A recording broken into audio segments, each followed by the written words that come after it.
Fan పార్టీని వీడారు. TDP, Janasena, బీజేపీలో చేరిపోయారు.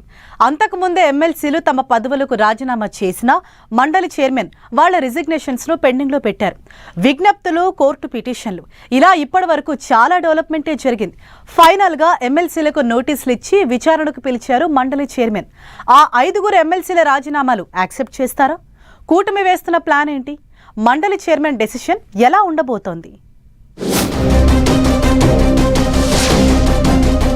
5 YCP ఎమ్మెల్సీల సంగతి తేల్చేస్తారా? రాజీనామా చేసిన ఎమ్మెల్సీల విచారణ. ఇప్పటికే 3 విచారణ పూర్తి చేసిన మండలి చైర్మన్ రాజీనామాల ఆమోదం కోసం ఎమ్మెల్సీల పట్టు. ఆ 5 ఎమ్మెల్సీల రెసిగ్నేషన్స్ ను యాక్సెప్ట్ చేస్తారా? ఏపీలో ఎమ్మెల్సీల రాజీనామాల అంశం క్లైమాక్స్ కు చేరుకుంటోంది. కూటమి అధికారంలోకి వచ్చిన తరువాత వైసీపీలో ఎమ్మెల్సీలుగా ఎన్నికైన 5 తమ పదవులకు రాజీనామా చేశారు. వారి రెసిగ్నేషన్లు ఇప్పటికీ పెండింగ్ లోనే ఉన్నాయి. ఆ 5 టీడీపీ, జనసేన, బీజేపీ కండువాలు కప్పుకున్నా వారి రాజీనామాలు మాత్రం ఆమోదం పొందలేదు. జయమంగళ వెంకటరమణ అయితే తన రాజీనామాను ఆమోదించాలని కోర్టుకెళ్లారు. ఈ నేపథ్యంలో రాజీనామాల విషయంలో నిర్ణయం తీసుకోవాలని మండలి చైర్మన్ ను కోరింది కోర్టు. గతంలోనే ఎమ్మెల్సీలు మండలి చైర్మన్ ను కలిసి తమ రాజీనామాలను యాక్సెప్ట్ చేయాలని రిక్వెస్ట్ చేశారు.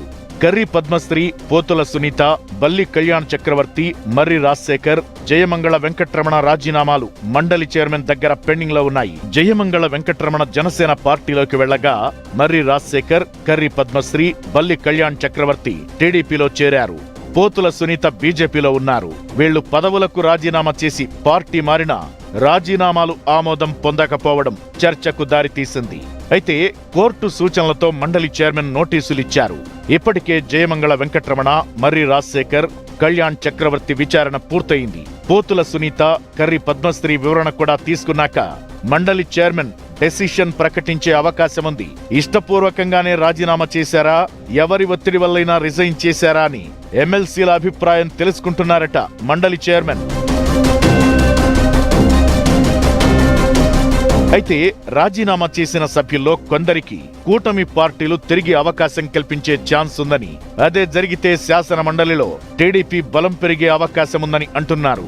అందుకే ఎమ్మెల్సీల రెసిగ్నేషన్ ను యాక్సెప్ట్ చేయకుండా మండలి చైర్మన్ ఇన్నాళ్లు పెండింగ్ లో పెడుతూ వచ్చారని అంటున్నారు.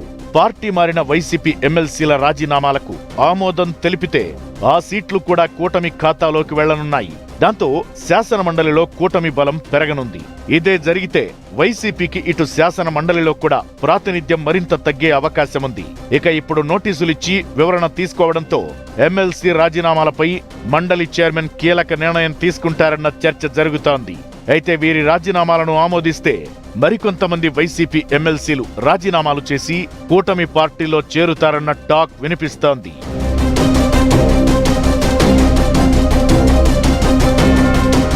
ఏపీలో కూటమి ప్రభుత్వం పలు కీలక బిల్లులను అమల్లోకి తీసుకొస్తోంది. అసెంబ్లీ, శాసన మండలిలో రెండింట్లో బిల్లులు పాస్ అయితేనే చట్టం అవుతుంది. అయితే అసెంబ్లీలో కూటమి బలముంది కాబట్టి శాసనసభలో ఏ బిల్లైనా ఈజీగా పాస్ అవుతుంది. శాసన మండలిలో వైసీపీ బలం ఉన్న నేపథ్యంలో అడ్డంకులు ఏర్పడడం కూటమి సర్కార్కు ఇబ్బందికరంగా మారింది.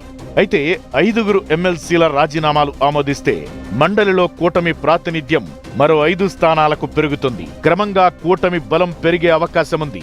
శాసన మండలిలో మొత్తం సభ్యుల సంఖ్య 58. అందులో గవర్నర్ కోటా కలుపుకుని వైసీపీ సభ్యులు 35, టీడీపీకి 10 మంది, జనసేనకు, బీజేపీకి 1 ఎమ్మెల్సీ ఉన్నారు.